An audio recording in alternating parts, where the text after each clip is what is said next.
സംസ്ഥാന പാതയിൽ അപകടങ്ങൾ പെരുകുമ്പോഴും പെരുമ്പിലാവ് അക്കിക്കാവ് ജംഗ്ഷനുകളിലെ സിഗ്നൽ നോക്കുകുത്തിയായി തുടരുന്നു.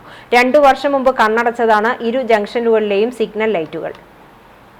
അറ്റകുറ്റപ്പണി നടത്തണമെന്ന് നാട്ടുകാരും ഡ്രൈവർമാരും നിരവധി തവണ ആവശ്യപ്പെട്ടിട്ടും അധികൃതർ തിരിഞ്ഞു നോക്കിയിട്ടില്ല. സംസ്ഥാനപാത വികസനത്തിന്റെ ഭാഗമായി നടത്തിയ നവീകരണത്തിന് ശേഷമാണ് അപകടങ്ങൾ വർദ്ധിച്ചത്. റോഡ് വീതി കൂടിയതോടെ വാഹനങ്ങൾ അമിത വേഗത്തിലാണ് കടന്നുപോകുന്നത്. 1ാം ഘട്ടം ടാറിംഗ് പൂർത്തിയാക്കിയതൊഴിച്ചാൽ റോഡ് മാർക്കിംഗ്, അപകടസൂചന ബോർഡുകൾ, റിഫ്ലക്ടർ, വേഗതാ നിയന്ത്രണ സംവിധാനങ്ങൾ, ലൈൻ സെപ്പറേറ്റർ, ക്യാമറകൾ തുടങ്ങിയവയൊന്നും ഇതുവരെ സ്ഥാപിച്ചിട്ടില്ല. സിഗ്നൽ പ്രവർത്തിക്കുന്ന സമയത്ത് സംസ്ഥാനപാതയിലെ വാഹനങ്ങളുടെ അമിത വേഗതയ്ക്ക് ശമനമുണ്ടായിരുന്നു. ഇപ്പോൾ റോഡ് മുറിച്ചുകടക്കാൻ പോലും കഴിയാത്ത സാഹചര്യമാണുള്ളത്.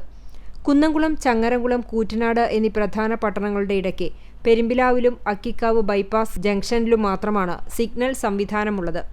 ഈ 2 സിഗ്നലുകളും വർഷങ്ങളായി പ്രവർത്തിക്കുന്നില്ല.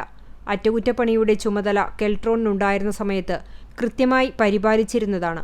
അധികൃതർ എത്രയും വേഗം ഇടപെട്ട് പ്രശ്നത്തിന് പരിഹാരം കണ്ടില്ലെങ്കിൽ അപകടങ്ങൾ തുടർക്കഥയാകും. CCTV news, Perumpilavu.